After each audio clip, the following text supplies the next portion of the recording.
Alright mates, how's it going? In today's video, Chapter 4 of Illidan by William King.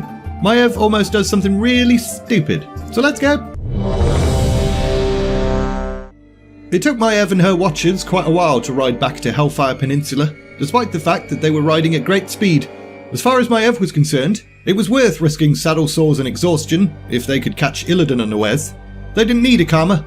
All they needed was an opportunity to strike at the betrayer when he least expected it, and bring an end to this awful expedition. But now, they were hiding amongst some rocks on a ridge, because on their way to Hellfire Citadel itself, Illidan, on a massive parade float, had appeared out of nowhere and then rode past. And since they would have been way too vulnerable to try and strike him there and then, they just cheesed it and hid instead. But once he was gone, Maiev cautiously poked her head over the ridgeline and saw 3 fell orcs just sort of hanging about. They looked pretty angry and up for a fight, so Maiev decided to go ahead and give them their wish.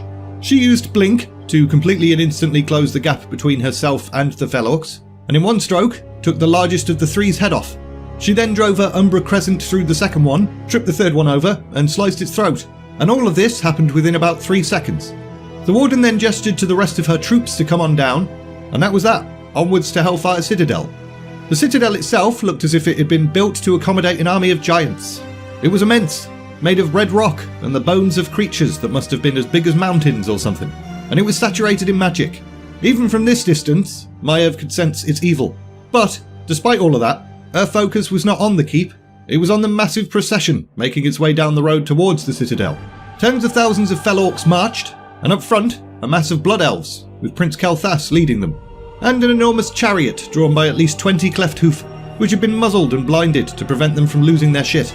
Based on the contents of the cage mounted onto the chariot, Maiev could understand why.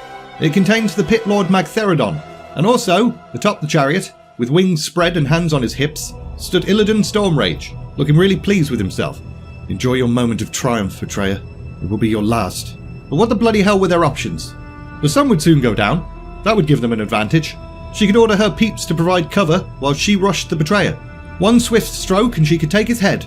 Her own death would be absolutely certain immediately afterwards, but she was alright with that.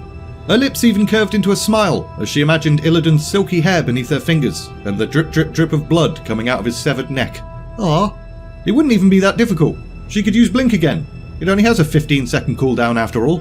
She'd be upon him before any of the masses even knew what the balls was happening. This plan was absolutely bloody brilliant. Warden, what? Did you not hear me? I asked what the betrayer could possibly want with a Pit Lord. I thought they called him a demon hunter. Why is he keeping it alive? 'Twas a good question, and somehow it made Maiev reconsider the absolutely mental plan that she'd just come up with.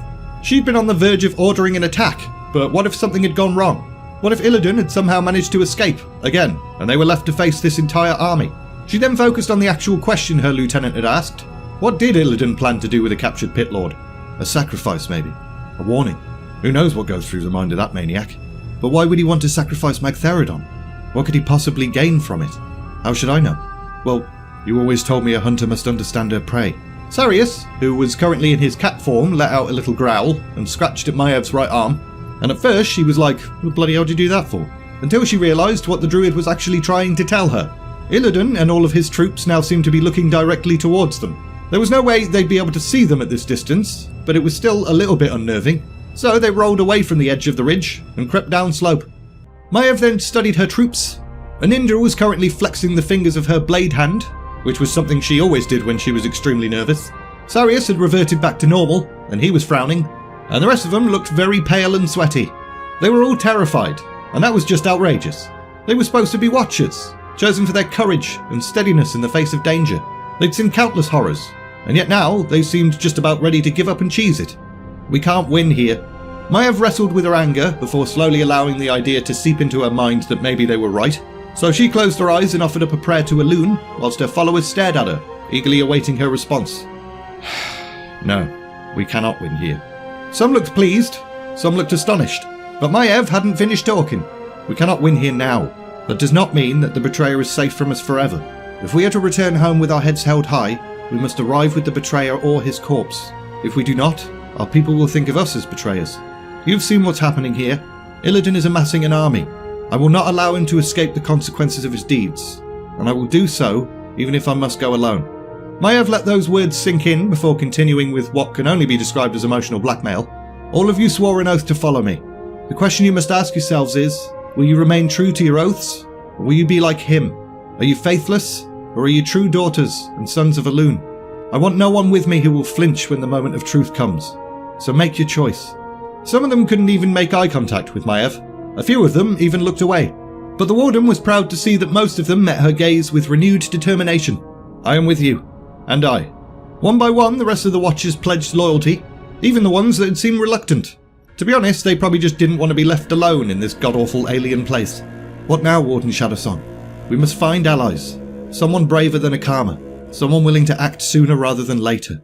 And we're leaving it there! Okay, so we're finally back with Illidan in the next video. He's a bit of a dick, to be honest, but he's a man on a mission, so you can't blame him. As usual, link in the description if you're interested in buying this book. Also, there's links to my Discord server and my Patreon page too. If you enjoyed this video, like, subscribe, all of that bollocks. And all that's left to say is, thanks for watching, and see ya!